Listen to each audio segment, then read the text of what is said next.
This is the problem. I think that the flaw and the trap that a lot of basic kind of saturation con artists have fallen into, and that is, as long as there's enough in the soil, you're fine, okay? And the ratios just happen to be also in line.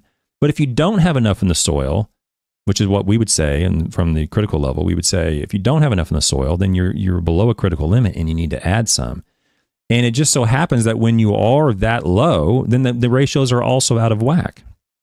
Okay.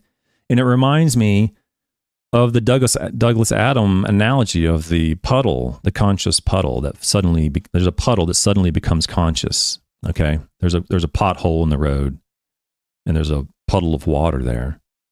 And the puddle suddenly becomes conscious and he looks around and he goes, wow, it's amazing how I fit so nice and snugly in this pothole.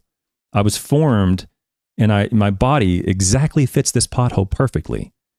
It's just coincidental. It's, the puddle wasn't formed. It just took the position in the shape of the hole that it was in. And it's the same thing with these ratios.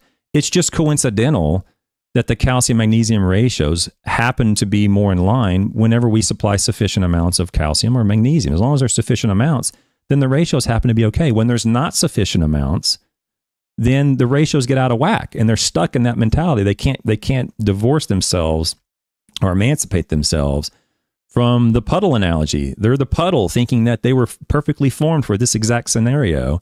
Meanwhile, it's just completely coincidental. It has nothing to do with it. The calcium ratios have nothing to do with it. It's the quantity that's available to be taken up that has everything to do with it.